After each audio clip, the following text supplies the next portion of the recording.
Hi, I'm Gretchen. Welcome to Rose Park. We are a neighborhood surrounded by high-risk traffic corridors. My neighborhood is working on a safe street project, and today I'm here with Alex Mendelson to show you some considerations when walking across a major intersection like the one here at East 7th and Redondo.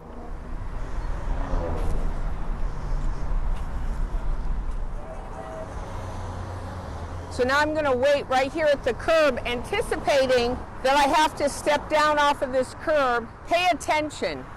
That's the biggest thing. So you see the light has gone on for me to walk.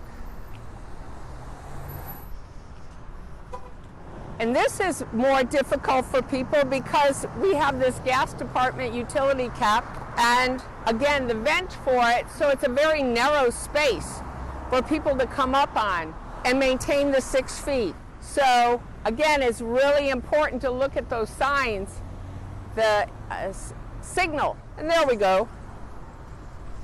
So as I walk across, I try to keep my pace up and yet be safe because I need to anticipate coming off of the street onto the curb.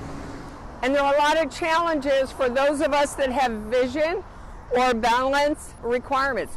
And one thing to note is that this is a very noisy environment.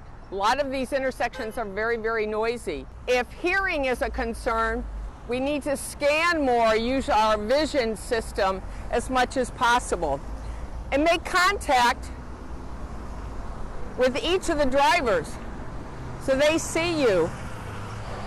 And again, these corners serve many purposes. Besides utility, there's construction here, there are bus stops, people are going in different directions, and alert the traffic that you are coming into the street.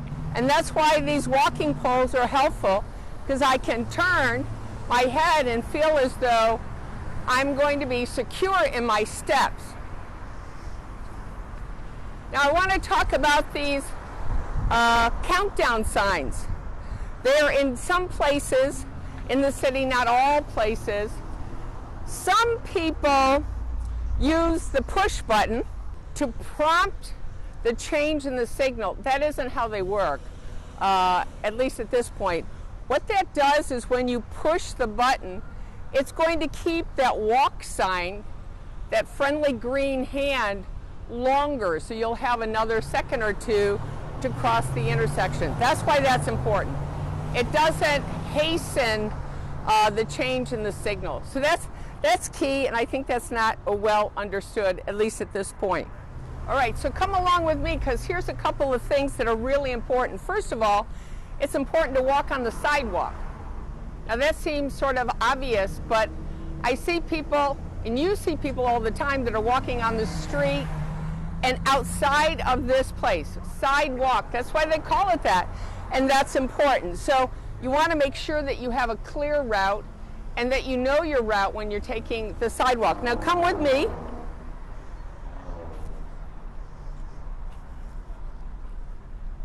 Sidewalks are not always even. And so I'm going to talk later about using the Go Long Beach app to start making corrections here.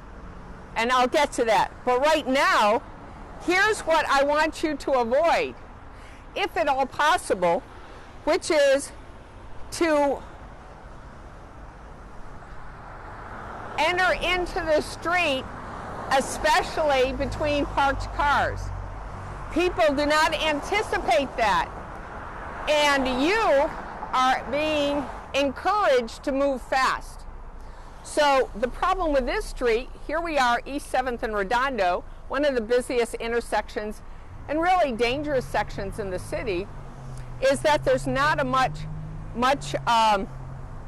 access to one's car. This gentleman's having a great time getting his coffee and his pastry and getting into his car. And he's being very smart because he's waiting until traffic stops to enter into the car. And so that's super. But you can see right here, this might be expeditious. You might think this is faster.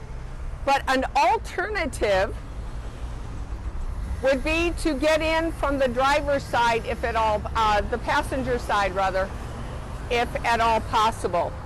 So here's a vehicle which is a step up, which would take longer to get into. So if you can get in on this side, it's much better.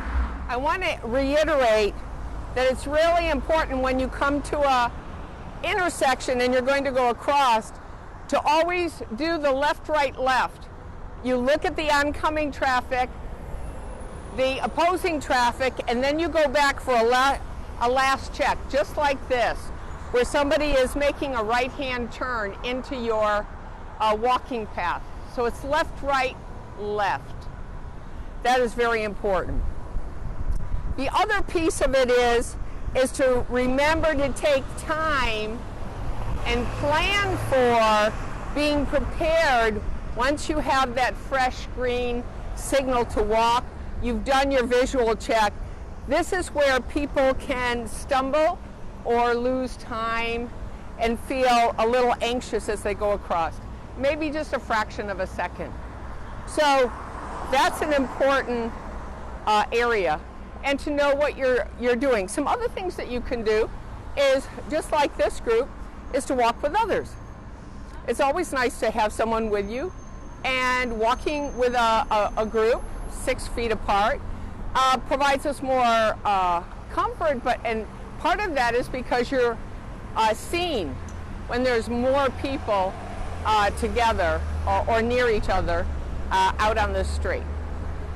Just refresh a couple of things. One is you have to be ready, and being ready means you know your route, know how you're going to go, and the time it takes. So you want to have plenty of time. The second is to eat and drink.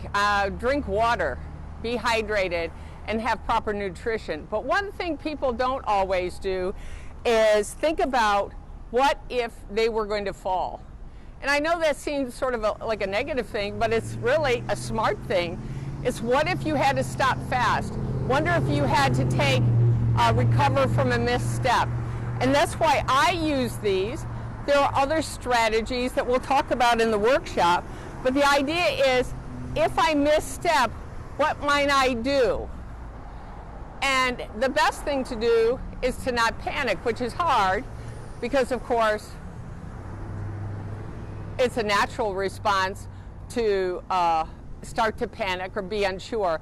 But you can think about it, and you can start practicing and anticipating.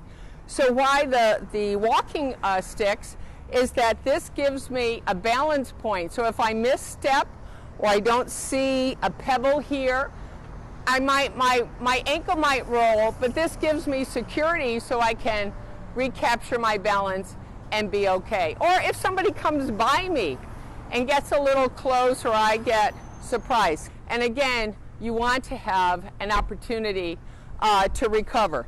Being close to an object is good because I can put my hand on it. Or even if I'm walking along here, I walk next to the wall, and that gives me another sense of security. It also allows people who are walking faster, people on skateboards, to go by me, and they feel good and know what I'm doing, and of course I know what I'm doing. So with that, I think you have some ways to think about walking in pretty busy intersections, and I look forward to your input and your comments and your concerns. Thanks.